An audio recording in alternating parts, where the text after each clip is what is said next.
Méditation du 6 mars. Ouvrez la porte. Voici, je me tiens à la porte et je frappe. Si quelqu'un entend ma voix et ouvre la porte, j'entrerai chez lui, je souperai avec lui et lui avec moi. Apocalypse 3, le verset 20. Quand le cœur est vidé de tout sentiment d'importance personnelle, la porte s'ouvrira au Christ parce que vous reconnaîtrez qu'il frappe à la porte. Mais si vous ne la débarrassez pas des ordures, le Seigneur Jésus ne pourra pas entrer car il ne force jamais l'entrée. Dans la vision de la nuit, j'ai rendu un hommage décisif selon lequel le Seigneur Jésus sera trouvé par tous ceux qui le chercheront de tout leur cœur et s'empareront de lui par la foi. Je m'adressais à vous avec une intense ferveur. Exaucez la prière du Christ concernant l'unité et rejeter les soupçons par lesquels Satan a essayé de vous égarer. Écartez l'ennemi et l'Esprit du Seigneur élèvera pour vous un étendard contre cet ennemi. La prospérité de l'âme dépend du sacrifice expiatoire du Christ. Il est venu dans ce monde pour obtenir le pardon en notre faveur. Notre première tâche est de nous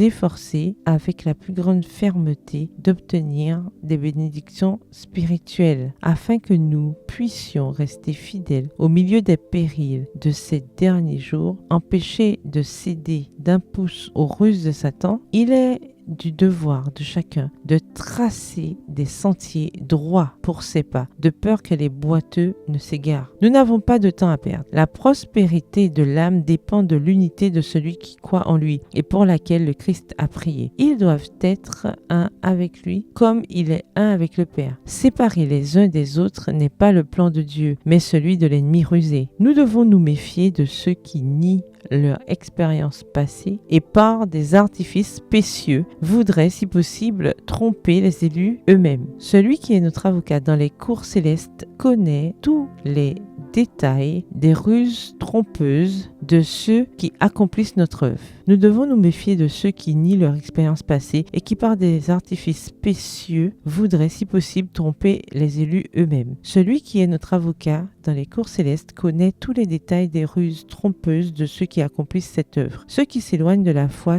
s'emploient à miner la confiance des autres et ils le font depuis des années. Nos avertissements viennent de celui qui s'intéresse à nous parce qu'il voit les dangers qui nous menacent et il connaît les complots de ceux qui s'opposent à sa vérité. Celui qui est notre intercesseur dans les cours célestes purifiera son peuple. Le Christ perfectionnera ses saints. Extrait de la lettre 90 datée du 6 mars 1906 adressée aux frères assemblés en conseil à Graceville dans le Tennessee. Bonne journée, que l'Éternel vous bénisse.